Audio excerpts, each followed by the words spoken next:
கடந்த சட்டமன்ற தேர்தலில் அதிமுக கூட்டணி, இப்பொழுது திமுகவுக்கு ஆதரவு. என்ன நிலைப்பாடு? முன்னாள் முதலமைச்சர் மாண்புமிகு ஜெயலலிதா அம்மா அவர்கள் மனிதநேய ஜனநாயக கட்சியை அஇஅதிமுகவுடைய கூட்டணி கட்சிகளில் ஒன்றாக அங்கீகரித்து மற்ற கூட்டணி கட்சிகளுக்கெல்லாம் ஒரு தொகுதியை வழங்கிய நிலையில் மனிதநேய ஜனநாயக கட்சிக்கு 2 தொகுதிகளை வழங்கி சிறப்பித்தார்கள். அந்த நன்றிகளை நாங்கள் எப்போதுமே மனதில் ஏந்தி நிற்கின்றோம். மாண்புமிகு முன்னாள் முதலமைச்சர் அம்மா அவருடைய நிலைப்பாட்டுக்கு எதிராக, எண்ண ஓட்டத்துக்கு எதிராக பாஜகவோடு கூட்டணி அமைத்ததை ஏற்றுக்கொள்ள முடியாமல் தான் அதை நாங்கள் எதிர்த்து மாற்று முடிவை நாங்கள் எடுத்திருக்கின்றோம். அதிமுகவுடன் இணையாததற்கு காரணம் தொகுதி பிரச்சனையா, உங்க பேரம் படியலையா? இது போன்ற அந்த கேடுகட்ட 4ஆம் தர 5ஆம் தர அரசியலுக்கெல்லாம் நாங்கள் ஒரு காலத்திலும் உடன்பட மாட்டோம். அவர்களெல்லாம் கூவத்தூருக்கு எம்எல்ஏக்கள் எல்லாம் அடைத்து சென்ற நேரத்தில் அந்த கூவத்தூர் நிகழ்ச்சியெல்லாம் கடுமையாக எதிர்த்தவர்கள், கண்டித்தவர்கள். நாங்கள் ஒரு அறம் சார்ந்த அரசியலை நாங்கள் முன்னெடுக்கின்றோம், கொள்கை சார்ந்த அரசியலை முன்னெடுக்கின்றோம். நாடு நன்றாக இருக்க வேண்டும் என்பதற்காக தான் அந்த முடிவு எடுத்திருக்கின்றோம். எங்களுக்கு ஏதாவது சுயநலம் இருந்திருந்தால் அல்லது எங்களுக்கு ஏதாவது தனிப்பட்ட அபிலாஷைகள் இருந்தால் நாங்கள் எடப்பாடியோடு இருந்திருக்க முடியுமே, புரியுதா இல்லையா? அதனால் நாங்கள் கொள்கை அடிப்படையில் நாங்கள் இயங்குபவர்கள், நெறிமுறை சார்ந்து இயங்குபவர்கள், மனசாட்சிக்கு விரோதம் இல்லாமல் அரசியல் செய்ய வேண்டும் என்று கருதுபவர்கள்.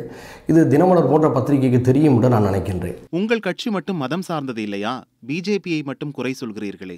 நீங்கள் மதச்சார்பின்மை என்ற சொல்லாடலை நீங்கள் எப்படி பார்க்கணும்னு சொன்னோம்னா, சமய நல்லிணக்கம் என்ற கருத்தோட்டத்தோடு நீங்கள் ஊன்றி பார்க்க வேண்டும். அதாவது மனிதநேய ஜனநாயக கட்சி என்பது முஸ்லீம் சமூக மக்கள் நிறைந்த களத்திலிருந்து உருவாக்கப்பட்ட ஒரு கட்சி. இதில் 70 முதல் 80% முஸ்லீம் மக்கள் இருக்கிறார்கள்.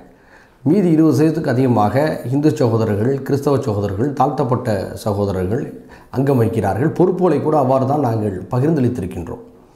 இந்த நிலையில் எங்களுடைய மனிதநேய ஜனநாயக கட்சி இந்து, முஸ்லீம், கிறிஸ்தவர், தலித் ஒற்றுமையை பேசுகிறது, சமூக நீதியை பேசுகிறது, எந்த மதத்தினுடைய உரிமைகளும் பறிக்கப்படக்கூடாது என்று பேசுகிறது. இன்னும் சொல்லப்போனால் கேரளாவிலே சபரிமலை ஐயப்பன் கோயிலுக்கு பெண்களை போகலாம் என்று உச்சநீதிமன்றம் சொன்ன பொழுது கேரளாவில் இருக்கக்கூடிய இந்து சமுதாய தலைவர்கள், இந்து சமுதாய ஆன்மீக அறிஞர்கள் இவரிடம்தான் நீங்கள் கருத்துக்களை கேட்க வேண்டுமே தவிர நீங்கள் முற்போக்கு என்ற அடிப்படையில் தீர்ப்புகளை வழங்கக்கூடாது.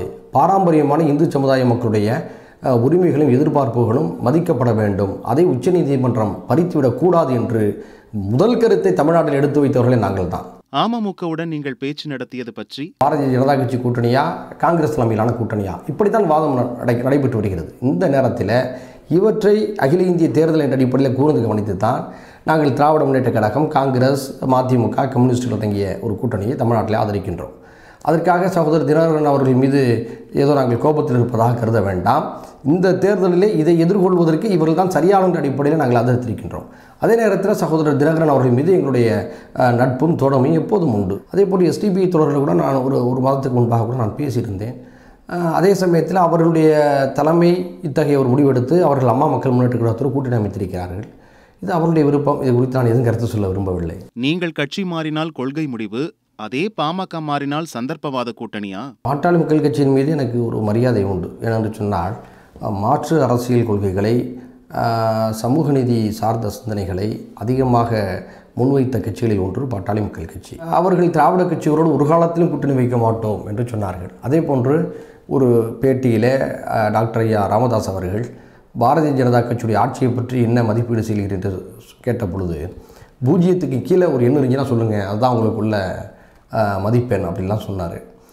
அதே மாதிரியாக அன்புமணி அவர்கள் கூட எடப்பாடியார், முதலமைச்சர் எடப்பாடியார் கார் டயரை கூட நக்குவார் அப்படிலாம் சொல்லி கடுமையான வார்த்தைகளெல்லாம் முன் வச்சாங்க.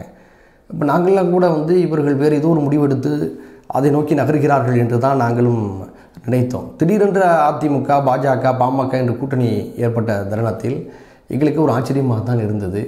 இருந்தாலும் பாட்டாளி மக்கள் கட்சிக்கு என்று ஒரு நிர்வாக குழு இருக்கிறது, அவர்கள் எடுத்த முடிவு. இதை பற்றி நான் அதிகமாக நான் விமர்சிக்க விரும்பவில்லை. வாக்களிப்பது நம்மளோட ஜனநாயக உரிமை, கடமையும் கூட. So save the date, April 18. இது போல மேலும் பல தகவல்களுக்கு தினமலர் யூடியூப் சேனலை சப்ஸ்கிரைப் பண்ணுங்க. பக்கத்துலேயே ஒரு பெல் பட்டன் இருக்கும், அதையும் கிளிங் அப்படின்னு அழுத்திட்டு Facebook, Twitter, Instagramல எங்களை ஃபாலோ பண்ணுங்க.